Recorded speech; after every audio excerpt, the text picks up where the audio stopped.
নমস্কাৰ বন্ধুসকল, উন্নতি ভিডিঅ'লৈ মই সমজলৈ স্বাগতম জনাইছোঁ। বন্ধুসকল, আপোনালোকে চাই আছে মোৰ এই YouTube channel learn and complete. বন্ধুসকল, আজি মই আপোনালোকক এই ভিডিঅ'টোত অসম আৰক্ষীত আপোনালোকৰ ছাকচেছ হ'বৰ কাৰণে আপোনালোকে কি পইণ্টৰ ওপৰত বেছি গুৰুত্ব দিব লাগিব, অৰ্থাৎ আপোনালোকে অসম আৰক্ষীত যদি আপোনালোকে চাকৰি কৰিম বুলি ভাবিছে, আপোনালোকে কি পইণ্টৰ ওপৰত বেছি গুৰুত্ব দিব লাগিব, মই এই ভিডিঅ'টোত বিতংভাৱে ক'ব চেষ্টা কৰিম। বন্ধুসকল, আপোনালোকে যদি অসম আৰক্ষী ABUB, কামাণ্ডো, APRO আৰু ফায়াৰ ছাৰ্ভিচ আৰু লগতে যদি আপোনালোকে SI যদি আপোনালোকে ইণ্টাৰভিউ দিম বুলি ভাবিছে, তেন্তে এই ভিডিঅ'টো মিছ নকৰিব। মই ভাবোঁ আপোনালোকৰ এই ভিডিঅ'টোৰ পৰা অলপ হ'লেও উপকৃত হ'ব। মই এই ভিডিঅ'টো মোৰ নিজৰ অভিজ্ঞতাৰ ফালৰ পৰা বনাব চেষ্টা কৰিছোঁ, যিহেতু ময়ো এগৰাকী অসম আৰক্ষী জোৱান, সেইবাবে মই আপোনালোকক ক'ব চেষ্টা কৰিছোঁ মই কিদৰে ছাকচেছ হৈছিলোঁ। মই আজি এই ভিডিঅ'টোত বিতংভাৱে ক'ব চেষ্টা কৰিম। বন্ধুসকল চাওক, অসম আৰক্ষীত যদি আপোনালোকৰ ইণ্টাৰভিউ দিয়া সময়ত আপোনালোকৰ এটা খুবেই গুৰুত্বপূৰ্ণ পইণ্ট হৈছে আপোনালোকৰ যিটো এডভাৰটাইজমেণ্ট ওলাব, সেইটো আপোনালোকে ভালদৰে পঢ়ি চোৱাটো, অৰ্থাৎ আপোনালোকৰ যিটো এডভাৰটাইজমেণ্ট ওলাইছে সেই এডভাৰটাইজটো আপোনালোকে ভালদৰে নিজে এবাৰ সম্পূৰ্ণকৈ A to Z পঢ়ি চাব লাগে। কাৰণ আপোনালোকে বহু কেণ্ডিডেটক মই দেখিছোঁ যিসকলে এডভাৰটাইজমেণ্টটোৱে ভালদৰে দেখি পোৱা নাই আৰু এডভাৰটাইজমেণ্টটো চোৱা নাই, কেইটা পোষ্ট ওলাইছে, কিমান তাৰিখে অনলাইন ডেট আছে, কিমান তাৰিখৰ পৰা লাষ্ট ডেট আছে, সেইটো বহুত কেইজন কেণ্ডিডেটে নেচায়। মই ভাবোঁ আপোনালোকে ভালদৰে এডভাৰটাইজমেণ্টটো ফাৰ্ষ্ট আপোনালোকে অনলাইন কৰা আগতে আপোনালোকে এডভাৰটাইজমেণ্টটো ভালদৰে পঢ়ক, তাৰপিছত আপোনালোকে এডভাৰটাইজমেণ্টত কি আছে নিজে এবাৰ বুজিব ট্ৰাই কৰক। মেইন পইণ্টকেইটা হৈছে আপোনালোকৰ ডেটটো, কোন তাৰিখে আপোনালোকৰ অনলাইন ডেট হ'ব, আৰু আপোনালোকৰ এজ, এডুকেশ্যন কোৱালিফিকেশ্যন কি লাগিব, আপোনালোকৰ ইণ্টাৰভিউ কেনেকুৱা টাইমত হ'ব আৰু চিলেকশ্যন প্ৰচেছটো কেনেকুৱা, সেইকেইটা কথাত আপোনালোকে বেছি গুৰুত্ব দিব এডভাৰটাইজমেণ্টটো চোৱাৰ সময়ত। আৰু আপোনালোকে চাব অনলাইন প্ৰক্ৰিয়াটো কৰিবলৈ সময়ত আপোনালোকে কিছু ইনষ্ট্ৰাকশ্যন দিয়া থাকে, কেনেদৰে অনলাইন প্ৰক্ৰিয়াটো আৰম্ভ হ'ব কৰিব আৰু কি ডকুমেণ্ট লাগিব, সেইখিনি কথাত আপোনালোকে গুৰুত্ব দিব। সেইটো আপোনালোকে এডভাৰটাইজমেণ্টটো আপোনালোকে এবাৰ ভালদৰে চাই ল'ব। তাৰপিছত নেক্সট পইণ্টটো আপোনালোকে মই দি দিছোঁ, চাওক এপ্লাই, অৰ্থাৎ অনলাইন কৰাৰ সময়ত ভালদৰে ইনষ্ট্ৰাকশ্যনবোৰ চোৱা।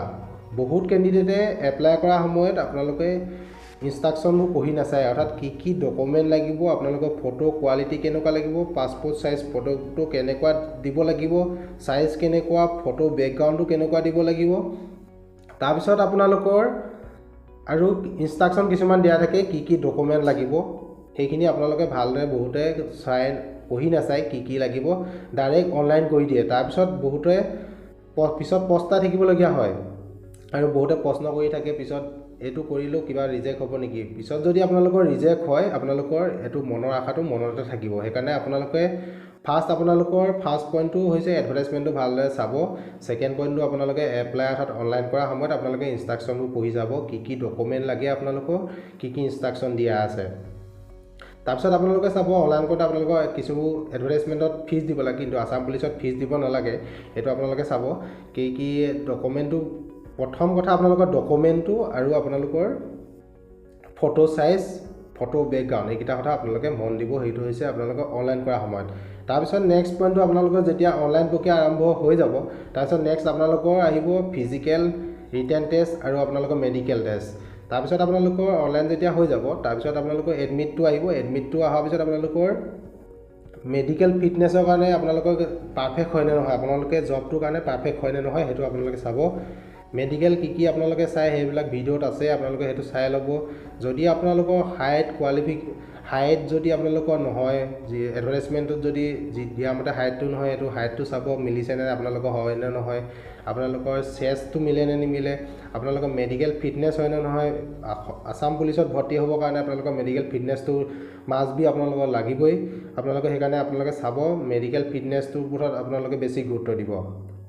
আপোনালোকে মেডিকেল ফিটনেছ হ'লেহে আপোনালোকে ৰানিং ভাল কৰিব পাৰিব। সেইকাৰণে আপোনালোকে মেডিকেল ফিটনেছৰ ওপৰত গুৰুত্ব দিব। মেডিকেল ফিটনেছটোত আপোনালোকৰ হাইট, চেষ্ট, ৱেইট সেইখিনি আপোনালোকে চাব। তাৰপিছত আপোনালোকৰ বডি কিছুমান পাৰ্টছ, আপোনালোকৰ ভৰি, সেইবিলাক আপোনালোকৰ হাত ভৰি আপোনালোকৰ চাব, চকু চাব, কাণ চাব, নাক চাব, সেইখিনি আপোনালোকে ভালদৰে ঠিক কৰিব। যদি আপোনালোকৰ কিবা প্ৰব্লেম হৈ আছে, এতিয়া ঠিক কৰি ল'ব। ইণ্টাৰভিউ যিহেতু ইণ্টাৰভিউ সময়ত আপোনালোকে ঠিক কৰিম বুলি নাথাকিব। ইণ্টাৰভিউ হোৱাৰ আগতেই আপোনালোকে যদি আপোনালোকৰ মেডিকেলত কিবা প্ৰব্লেম হৈ আছে, আপোনালোকে সেইটো ডক্টৰৰ হতুৱাই আপোনালোকে এইটো পৰামৰ্শ লৈ আপোনালোকে ট্ৰিটমেণ্ট কৰিব। এইখিনি হৈছে আপোনালোকে মেডিকেলৰ ওপৰত গুৰুত্ব দিব। এইকেইটা পইণ্টত মই সম্পূৰ্ণ নিজৰ অভিজ্ঞতাৰ ফালৰ পৰা আপোনালোকক ক'ব চেষ্টা কৰিছোঁ কি পইণ্টৰ ওপৰত আপোনালোকে বেছি গুৰুত্ব দিব লাগে। তাৰপিছত চাওক আপোনালোকৰ এটা গুৰুত্বপূৰ্ণ এইটো পইণ্ট বুলি ক'ব লাগিব। মই পইণ্ট যিহেতু পইণ্ট ৱাইজত আপোনালোকক ক'ব চেষ্টা কৰিছোঁ, আপোনালোকৰ ফিজিকেল টেষ্টৰ ওপৰত বেছি ধ্যান দিব লাগিব। আপোনালোকৰ অসম পুলিচত ফিজিকেলৰ ওপৰত বেছি গুৰুত্ব দিয়া হয়, সেইকাৰণে আপোনালোকে ফিজিকেলৰ ওপৰত বেছি গুৰুত্ব দিব। কামাণ্ডোটো অনলি ফিজিকেলৰ ওপৰতে বেছি গুৰুত্ব আছে, সেইকাৰণে আপোনালোকে ফিজিকেল টেষ্টটোত আপোনালোকে বেছি গুৰুত্ব দিব। যিহেতু এডভাৰটাইজমেণ্টত যিটো আপোনালোকৰ দিয়া থাকে, ABৰ কাৰণে যিমান আপোনালোকৰ ৰানিং দিয়া থাকে, কামাণ্ডোৰ কাৰণে যিমান ৰানিং দিয়া থাকে আৰু SI কাৰণে যিমান ৰানিং দিয়া থাকে, আপোনালোকে সেইটো চাই ল'ব। এডভাৰটাইজমেণ্টত কিমান ৰানিং দিয়া থাকে সেইটো আপোনালোকে এডভাৰটাইজমেণ্টত দিয়া মতে আপোনালোকে ফিজিকেলৰ ওপৰত বেছি গুৰুত্ব দিব লাগিব। ৰানিংটো আপোনালোকে চাব, তাৰপিছত আপোনালোকৰ লং জাম্প চাব, আপোনালোকৰ চিন আপ চাব, 100 মিটাৰ ৰেচ চাব, ক'ত কিমানখিনি আপোনালোকৰ কোৱালিফাই হ'বলৈ কাৰণে কিমানখিনি পইণ্ট দিয়া থাকে সেইখিনি আপোনালোকে বেছি গুৰুত্ব দিব। সেইটো হৈছে ফিজিকেলৰ ওপৰত গুৰুত্ব। তাৰপিছত আহিলে আপোনালোকৰ এটা মেইন পইণ্ট হৈছে, তাৰপিছত অনলি ফিজিকেল হ'লে নহ'ব, তাৰপিছত আপোনালোকৰ ৰিটেন টেষ্টৰ ওপৰত গুৰুত্ব দিব লাগিব। আপোনালোকে যেনেদৰে পঢ়াটোত গুৰুত্ব দিছে তেনেকৈ ফিজিকেলত গুৰুত্ব দিব লাগিব, তাৰপিছত মেডিকেলত গুৰুত্ব দিব লাগিব। এইকেইটা হৈছে মেইন পইণ্ট আপোনালোকৰ ছাকচেছ হ'বৰ কাৰণে, জব এটা পাবৰ কাৰণে আপোনালোকৰ এইকেইটা মেইন পইণ্টত গুৰুত্ব দিব লাগিব। তাৰপিছত আপোনালোকে চাওক এবাৰ নেক্সট পইণ্টটো হৈছে ৰিটেন টেষ্টৰ ওপৰত আপোনালোকৰ গুৰুত্বটো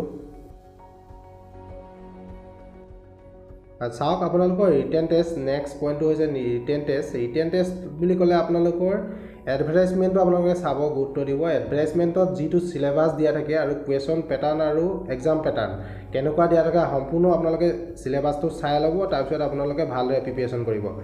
যিহেতু বহুতে চিলেবাছটো নাচায়, এক্সাম কেনেকুৱা হ'ব, কেনেকুৱা টাইপৰ কুৱেশ্যন আহিব সেইটো পঢ়ি নাচায়, সেইকাৰণে আপোনালোকে ৰিটেন টেষ্টটো দিয়াৰ আগতে আপোনালোকে চিলেবাছ উইথ কুৱেশ্যন পেটাৰ্ণ আৰু এক্সাম পেটাৰ্ণ সেইকেইটাত আপোনালোকে বেছি গুৰুত্ব দিব। কুৱেশ্যনবোৰ কেনেকুৱা হ'ব, আপোনালোকৰ মাল্টিপল চইচ কুৱেশ্যন হ'ব, OMR বেছ কুৱেশ্যন হ'ব।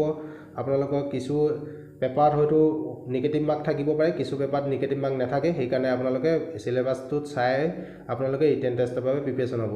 মই ভাবোঁ এইকেইটা পইণ্টত যদি আপোনালোকে বেছি গুৰুত্ব দিয়ে আপোনালোকে এই জবটোৰ কাৰণে বেছি ছাকচেছ হ'ব, অৰ্থাৎ পাৰফেক্ট হ'ব। বন্ধুসকল, মোৰ সম্পূৰ্ণ নিজৰ অভিজ্ঞতাৰ ফালৰ পৰা আপোনালোকক আজি এই ভিডিঅ'টো বনাব চেষ্টা কৰিলোঁ। আপোনালোকে যদি ভিডিঅ'টো চাই ভাল পাইছে তেন্তে লাইক কৰি দিব। এনেকুৱা ধৰণৰ ভিডিঅ'বোৰ পাই থাকিবৰ বাবে মোৰ এই চেনেলটো ছাবস্ক্ৰাইব কৰি ল'ব। বন্ধুসকল, আজিলৈ ইমানেই। জয় হিন্দ, জয় অসম।